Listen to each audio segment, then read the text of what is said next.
Using the language of my faith, let me tell you this. The Jesus that I know would be right here in this gallery, lined up to speak during this public comment, standing in solidarity with the brave people here. The Jesus I know would be dressed in full drag and serving face, or handsome as a trans man, or wrapped in the garb of a non-binary person who knows one gender is way too small to capture their gloriousness. My name is the Reverend Dr. Kieran Osborne. I'm local clergy. I'm a homeowner. I pay taxes. I'm a parent of 4 people. I'm a community organizer, and I am a deeply religious follower of Christ. And I come here tonight not to ask you to pass item 14B because it is your absolute humble pleasure, especially any of you who set foot in a church, to pass this item with humility and not saviorhood. That each of us will and should and will definitely band together, that we will share our resources, and when we aren't here on public display, I will, defending our rights to breathe. When we are not here in this room with the amount of decorum you should beg for us to have, I ask you all, family, may we pick up our bricks, because we will not go down without every silent cis straight person waking up and seeing the blood on their hands. My name is Abby Mortolero. I use she, her pronouns. I'm a resident of Worcester, Massachusetts. I'm here to speak in favor of 10B, 10J, and 14B. I speak as both the B and the T in the LGBT. I speak as someone who is always misgendered, like all the time. People refer to me as sir when I prefer to be referred to as ma'am. I speak as someone who is afraid to use public toilets. I speak as someone who is a member of this community and is a queer person. I speak in favor of my city becoming a sanctuary city for people like me. And just remember, Election Day is coming and we are all voting. Thank you. Clearly, you think that I should be suffering that. Candy, look at me. Please direct your comments. And you have the audacity to make snide remarks about how rude the public is being or how they're swearing while they come up with you and fight for their lives? I'm sorry, was I not polite enough? Do I need to just slink away quietly so you don't have to think about the consequences of any of your actions?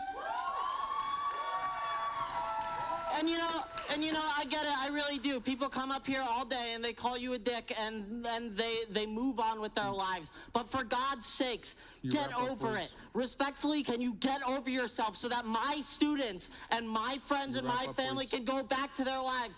Let me talk. Please wrap up your comments, please. Do I just go back to my crying friends and tell them that they're too much of an inconvenience? No.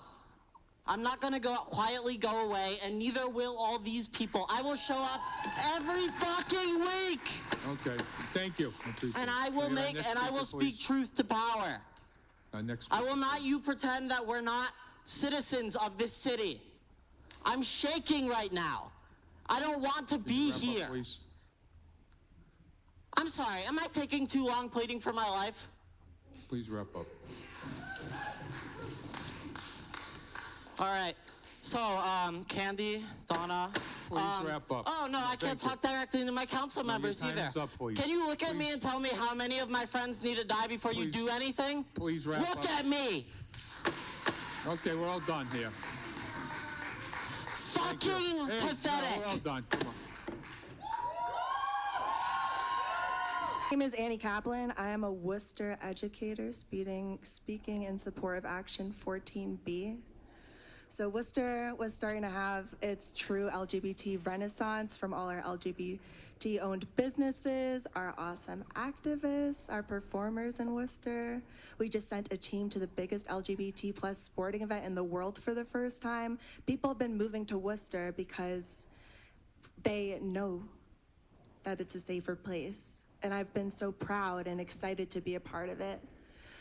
With LGBT plus people's rights under attack, We've been feeling, though, incredibly abandoned and sickened by this council's inaction on protecting our trans neighbors. We will not cooperate with a federal government that seeks to erase and minimize and kill you.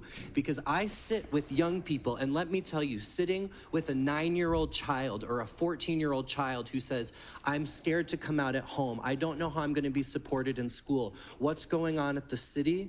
Those are the people that we in the community go back and talk to and say, I'm so sorry that our elected officials are not standing up for you in the way that you are asking. And if you think you're afraid of Trump, you should see how afraid of Trump I am. Okay, can you wrap up, please? Yes, I can. If you say that you're afraid of Trump and that's why you don't want the city to be a safe space for trans people, you better prepare for trans people to make this a very unsafe space. And for a little bit of education, lesbian, gay, bisexual, transgender, queer, questioning, intersex, asexual, and two-spirit. Nowhere in our acronym is ally. We are not responsible for your education. You should be doing that yourselves. You're welcome. Yeah.